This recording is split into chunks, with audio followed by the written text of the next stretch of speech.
I'm Lou Mancuso, the Landing Doctor. I am a CFI with over 7,000 hours and have flown everything from a tail-dragging Husky to a pressurized twin-engine Cessna. I currently fly a Bristell 915 Turbo.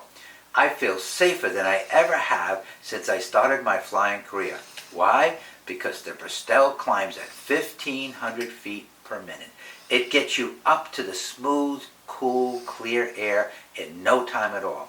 I feel safe because of the reliability of the Rotax engine.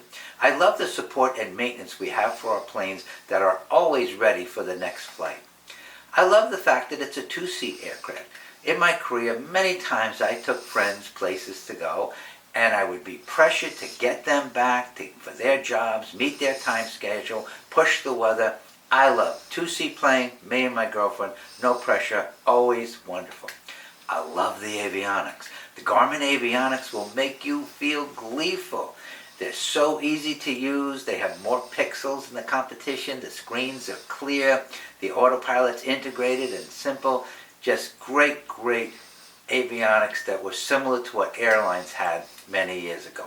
They have traffic and weather, ADS-B, in and out. The navigation programs are just so easy and intuitive to use, and they're just amazing. The other reason I feel safe in the Bristell is it has a slow 39-knot stall speed, meaning you can land it just about anywhere. I operate out of a little 2,000-foot grass runway close to my home, and I can fly it from New York to Florida non-stop if I choose and catch the right winds. But the fact that it has a 39-knot stall speed, if I did have some problem en route, which I fly high all the time, so I'd always have plenty of time if anything happened, but with a 39-knot stall speed, it can land just about anywhere safely with very little impact there. But with its reliability, I doubt that would ever happen. A little while ago, I made a video comparing the Cirrus SR to the Bristell 915. I had fun making it, and when I was done, I said, geez, I should take a look at the Cirrus's big brother, the SR22. So I took a look, did a little research, and when I checked the specs, I was so pleased to see there was something there to do another video comparing the SR22 to the Bristell 915. So let's take a look at the video, Bristell 915 Turbo versus the Cirrus SR22. Acquisition cost. A Cirrus SR22 is about $900,000. A Bristell 915 Turbo, modestly equipped, is about $350,000. If you want a four-seat plane, of course the Cirrus is clearly the better choice. If you want to cross the Rocky Mountain in Colorado at 14,000 feet, the Bristell 915 is clearly the better choice because it's still climbing at 1,000 feet a minute at 13,000 feet. If you want to fly above the haze and clouds in the clear, smooth air, the Bristell 915 Turbo gets you up there in no time at all. It climbs at 1,500 feet a minute and arrives at 12,500 feet in only 8 minutes. If you don't mind breathing some supplemental oxygen, the Bristell 915 Turbo will rapidly bring you to 17,500 feet, where you will occasionally see a 240-mile-an-hour ground speed. If this is something you want to experience, the Bristell 915 is clearly the better choice. I took a 915 up to 18,000 feet once and had an 80-mile-an-hour tailwind, and it had a 240-mile-an-hour ground speed. It was a hoot. Delivery time.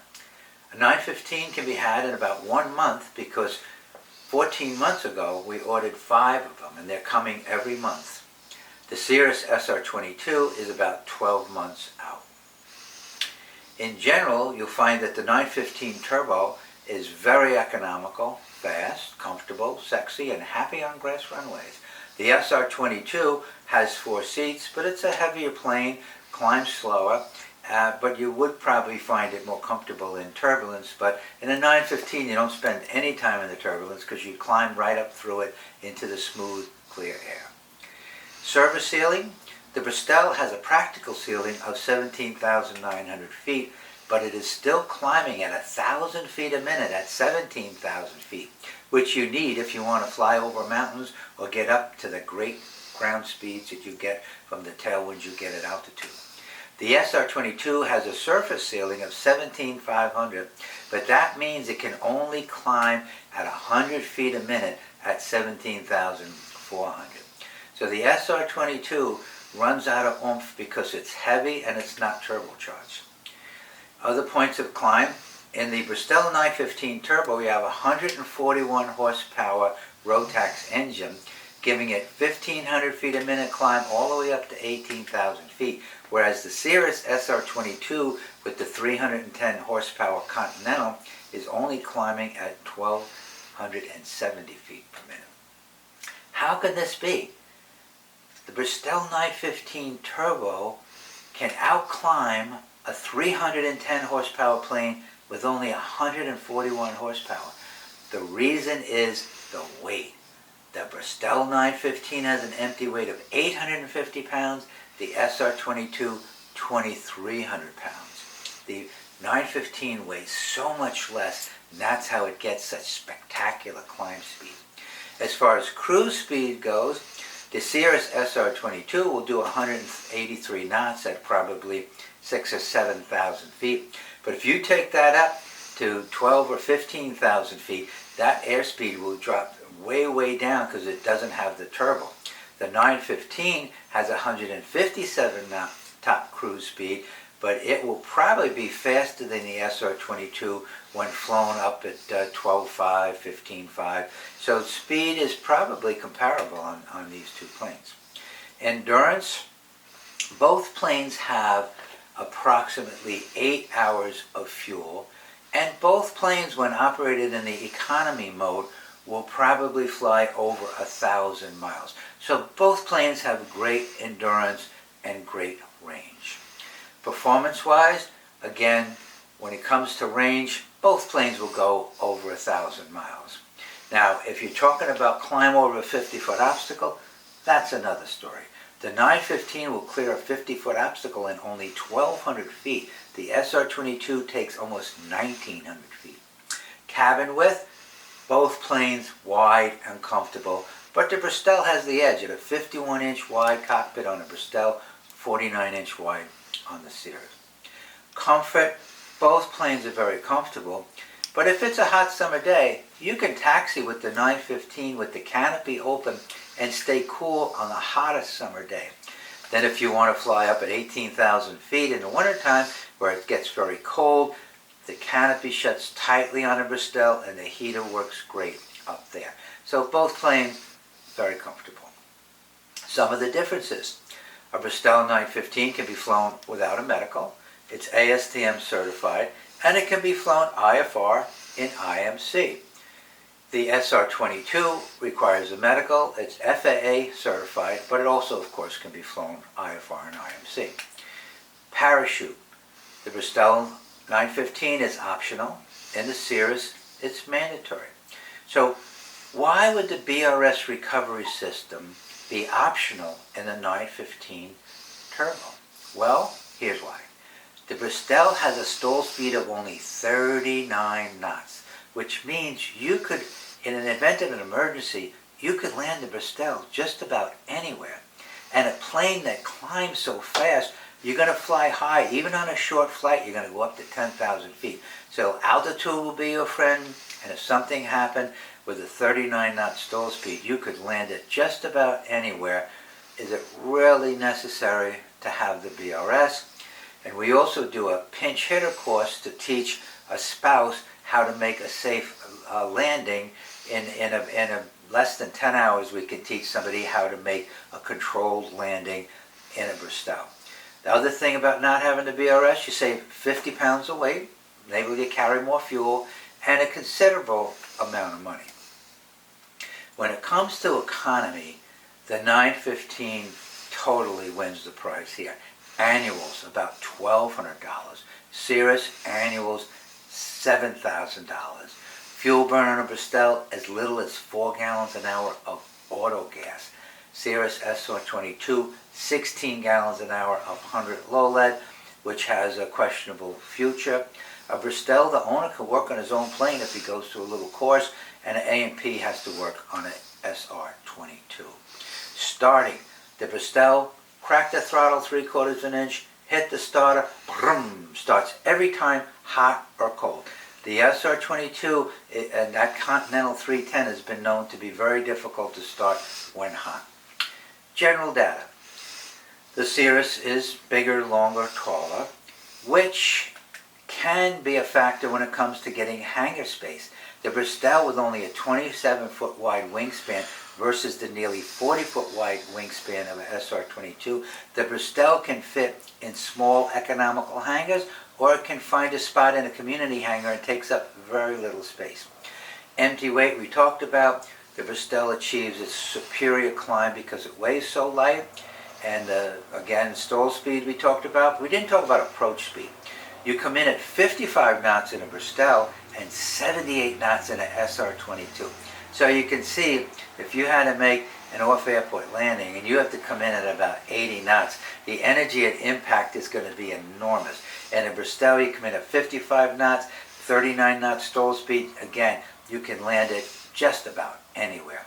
Service ceiling, SR-22, 17,500 feet, which means at 17,400 feet, it's only climbing at 100 feet a minute. The Bristell is generally 17.9 in the POH, but at 17.8, you're still climbing at almost 1,000 feet a minute in the Bristell. So again, when it comes to flying high, the 915 is just amazing. The engine, the Bristell has a modern Rotax 141 horse turbocharged engine. The Cirrus has a Continental 310 horsepower engine, basically 50-year-old technology. The Continental does not have a turbocharger, the 310. It doesn't have an intercooler. It doesn't have an electronic control unit, and it's not water-cooled and air-cooled. So the Bristell 915 with the Rotax engine has a modern engine, the engine of today, not the engine of yesterday. Overhaul, TBO 1,200 on a 915, 2,000 in a Cirrus. But if you figure overhaul cost, it's double the cost to overhaul a Cirrus. So they're both about $17 an hour reserved for engine overhaul. Versatility. A 915 can be flown into small grass airports. Cirrus SR-22 is happy on long paved runways. But again, if you want to clear a 50-foot obstacle, the 915 is clearly your choice. Training. Bristells come with 5 hours of transition training, totally complimentary. Then we have a 10-hour course, which you just pay for the instructor. The Cirrus SR-22 has a 3-day training course that's almost $5,000 and a 5-day training course that's over $7,000. Operating expenses in general. The big thing is the fuel. The 915 burns about 7 gallons an hour, the SR2 16 gallons an hour. Your fuel cost is about $35 an hour in a Bristell 915 and about $112 in an SR22. If you flew 300 hours a year, your annual fuel cost would be just slightly over 10 grand in a Bristell, over 33,000 in the Cirrus SR22. Some of the other operating expenses you'd have, hangar would be about the same. Maintenance, far, far less. Maybe $2,000 a year in a 915, probably over $8,000 a year in an SR22. Reserve for chute expenses and rocket expenses add additional expense like operating a Cirrus. Engine overhaul reserves are about the same. Insurance is very similar, but in a Bristell, Sport Flying USA will pay half of your first year's insurance premium because right now insurance is very expensive, but we do believe it will go down. Avionics subscription. In a Bristell, it's about $500 a year. In the Cirrus, it's all certified stuff. It's $1,700 a year just for your subscription on your avionics stuff. So overall, flying 300 hours a year, you could expect to spend $27,000 a year all in for expense to take care of your Bristell 915. The Cirrus SR22 would be over $62,000 a year for your annual operating expense. Next one, warranty. Both planes have 2-year and 200-hour warranty. But if you want to double the warranty, a Bristell, it's only $4,000 to double the warranty. An SR22, almost $24,000 to double the warranty. That's just not expensive, but it tells you those planes require a lot of maintenance if they have to charge $24,000 for another 200 hours. So let that sink in and tell you what it means and what it's going to cost you, how little it costs you in a Bristell 915 and how much it's going to cost you in the Cirrus SR22. Avionics.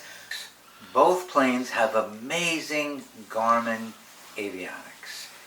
The pixels are more than a competition. The screens are easy to use. The operating systems are practically the same. They both have ADS-B, weather, and traffic.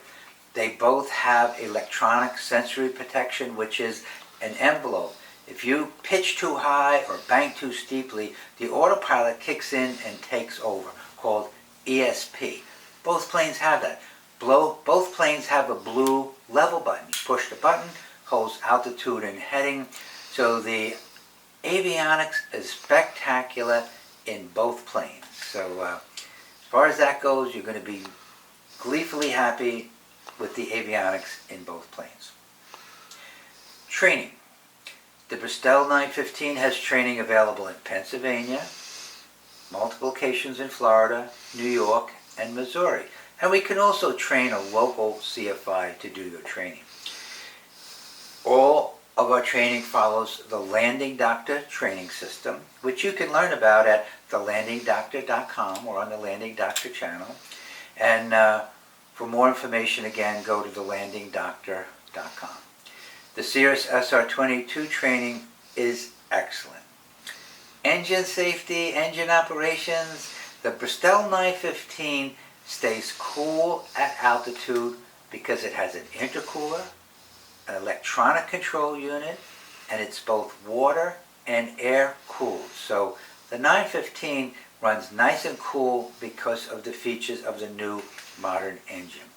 The SR22 relies on old technology, old magnetos, old alternators, and the Rotax is the modern engine. For example, the Continental gets its electric output from an alternator, which has an alternator bracket and an alternator belt, all which would fail. The Rotax gets its electronic power off a stator, which comes right off of the engine.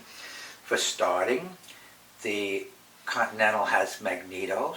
The Bristell has electric starting packs. So, and the Bristell starts every single time, hot or cold, brum, right up. The Continental can be troublesome. So the Rotax is your modern engine, the Continental not so much. Service bulletins. Rotax, Bristell never had a service bulletin. Cirrus SR22 currently has a service bulletin in 2023 that applies to over 2,000 crankshafts. So Continental, not so sure about the service bulletins in the future. What are others saying about the SR22? While I was doing my research, I ran across a YouTube that says, "Why the Cirrus SR22 Will Fail," by Dwayne's Aviation. So it says the SR22 will fail, and here is why. You might want to take a look at that before you make your final decision. So that's Lou Mancuso, the Landing Doctor. You can reach us at BristellAircraft.com, Lou at BristellAircraft.com, Lou Mancuso at AOL.com, or you can feel free to call me on my personal line, 516-658-1847. So if you like this, please subscribe to our channel and give us a like. So that's Lou Mancuso. Happy flying.